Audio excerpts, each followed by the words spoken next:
Clear, obvious spoiler warning. We're talking about Title Update 1 and everything in the base game. Got it?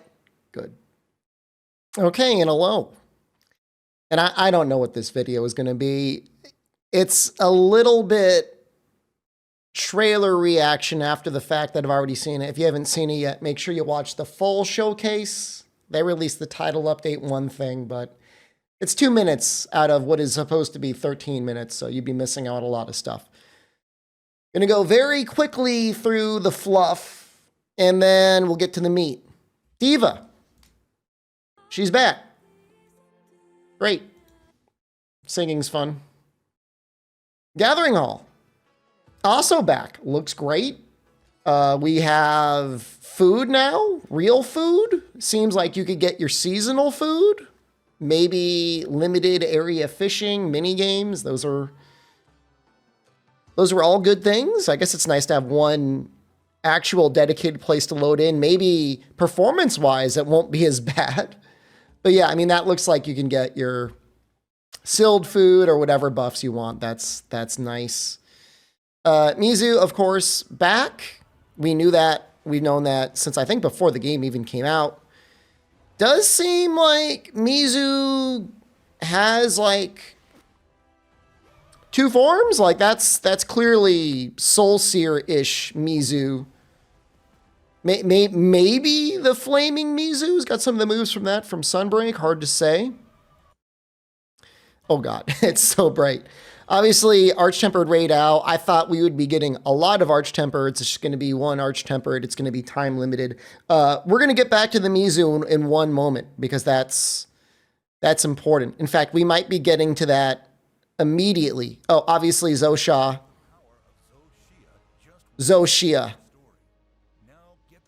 I thought it was Zoshia. That's nice. It is, unfortunately, or fortunately, I don't know. I don't know what else you would have expected.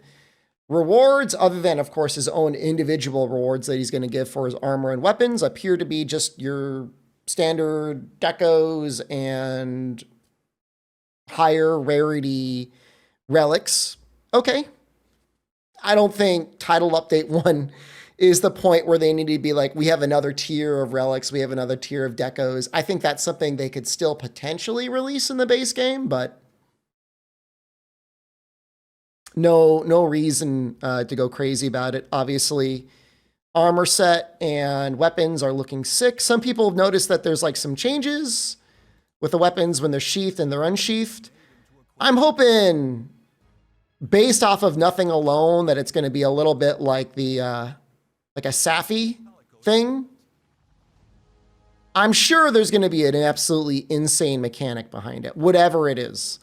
Whether it's something like a Frostcraft or something like a Safi, I'm sure it'll be something very entertaining. Mini games are fine. That is fine. All sorts of cosmetics is fine. Arena is interesting.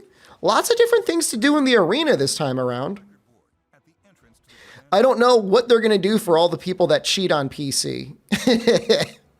No clue how they're going to balance that. I don't know if people are going to get banned or whatnot. I don't know if this means that there might be more competitions. Sunbreak had arenas and it was like, what was the point? They never had the competitions in Japan. And they didn't have anything for Rise or Sunbreak for any sort of arena competitions around the world. So maybe they'll do that. Rewards will be nice. Maybe I'll try and get them. We'll see. Alma stuff is fine. It's kind of whatever. Customize your house is neat. Kind of like your room in Iceborne. It's fine. Event quests are fine. Very happy to see that these cosmetic things are coming up. Very much like that. One of my biggest complaints about Rise was that we had barely any cosmetics that were not paid. We had some of the Capcom crossover stuff. We had the Sonic crossover stuff, but otherwise, felt like it was all paid. I really did not like that, but it seems like Wilds is getting to be pretty generous with giving out free earned stuff. Seasonal stuff is interesting. That's something. I think it's nice. Like, I like it. I think it makes it kind of special when you're going through the time of year.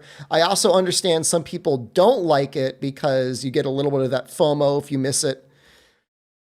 can't have one without the other. You know, if it's always up, then it's not special. If it's up for too limited of a time, then you feel like you missed out. Okay. All right. What I want to talk about is actually not in the showcase. It is instead in the Japanese PlayStation blog update. So if we go to the PlayStation blog, it is talking here about at HR 21 is when you get to fight Mizu, right? You unlock it from the fish lady. We know that already. It says not only that, but then you unlock the 8-star Mizu. Need I remind you, if you look at the base game right now, there's only one other 8-star monster in the game, Tempered Arkveld. So that means that while Mizu is himself something that I would more categorize as like tier 2, if it's being released at HR 21, it's probably going to be more akin to a Rathalos. But it does seem like there is going to be a tempered variant of Mizu that is going to be at Arkveld category tier. So that'll be him plus Zhou Xia that will be available to our roster of monsters worth hunting. But what it does also mean that in theory, they could create stronger monsters of everyone. Maybe, I don't know about Chupacabra. That means anything they could decide we're going to give it one new move or one new thing and push them up to 8-star to further flesh out that roster of things for us to hunt. Of all the things to pull out, and by the way, I have to thank my community. Unlucky was the one that spotted that. I think that gives me hope that they're going to be increasing our roster more rapidly of things to hunt.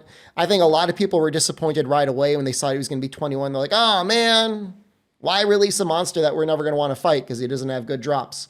Now you can actually get some decent relics out of him. At least one variant of him. So it's possible there'll be normal Mizu and there'll be whatever Soul Flame or whatever Mizu, but there will be at least one variant up there. You know, I think the other thing to say is, you know, we don't know for sure exactly what those other updates are. I think Capcom is aware that people want for there to be more challenges in the game than there is right now. I do think from what I've seen, like, I think they're tweaking the numbers.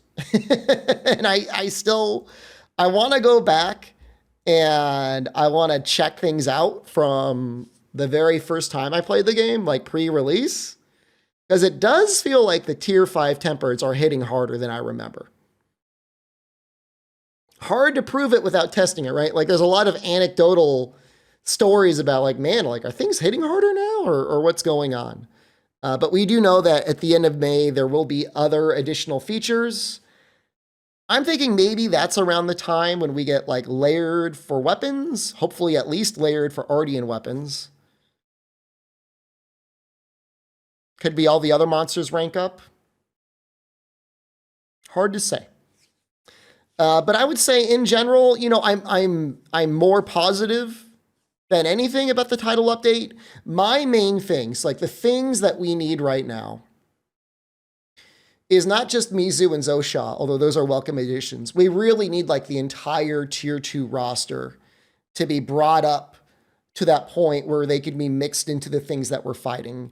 Because as fun as it is to fight, you know, your Arkveld, your New Udra, your Uthduna, Gormagala, all those guys, even though it's technically a better roster than Base World was, like, we need more guys. We're all used to fighting monsters. We need more of them. And if we could fight all the tier 2 guys, like, some of them are really fun. Like, I want to fight a lot of Fulgur. I want to fight a lot of Ebony Yodo. Even, like, Guardian Rathalos is, like, an oddly, like, a really fun fight. So, hopefully they're doing something in mind to kind of elevate all those guys up so that we're going to be fighting them more. And then, you know, in terms of the challenge of things, the current balancing, like, I feel like if you're consistently getting tier 5 monsters, they're hitting hard enough, assuming you're not using a shield. If you're using a shield, I don't know what you can do. I've thought about it a lot. I mean, the only way they could possibly fix Perfect Guard is if they immediately start making monsters dumpstering on it like it's Fatalis Lance at the end of Iceborne. Because right now it's too free. It doesn't make sense to evade when you can Perfect Guard and then hit something back really hard. You need a little bit of that push and pull, I feel like, in order to make a lot of the weapons feel like they have a challenge. But if you're using anything, Sword and Shield, Lance, Gun Lance, anything like that, and especially if you're running a cat, game's not that hard. I'll say it. It could be harder. That being said, if you're using Hammer, if you're using Switch Axe, especially those two to me, not even Hunting Horn, but Hammer or Switch Axe, like that game's hard, man. Like these things hit really hard. But they do need more life. I think across the board, they could probably almost even double the health on the monsters. And unless you're in a purely random lobby SOS, things just kind of die a little bit too quickly. So I would say between 50% to 100% more health would be okay. Okay. I think that's it. What have I been ranting for like 11 minutes? That's good enough. I'm not planning to make this a huge video because I'm still planning on releasing another video within another 24 hours anyways. Just want to get my idea out there, and I wanted you all to know, don't despair. Mizu is not just going to be another 2-store guy. You fight a couple times, get your bubbly dance gear, and walk out. He will be somebody who is going to be added into the rotation, from what I can tell. So look forward to it. Oh, and only because I know some of you only know about this guy from Reddit, that's just normal Lagiacrus, man. If anything, maybe he's some other new variant that's also on fire, but he is blue as hell. The other ones we have are Ivory and Abyssal. And he doesn't look like any of them. Ivory is clearly Ivory, and Abyssal's like in a hole in a cave, and we've seen him one time. Should have been there in the live chat, man. It got weird. All right. Thank you all for watching. I love you. I appreciate you. Goodbye.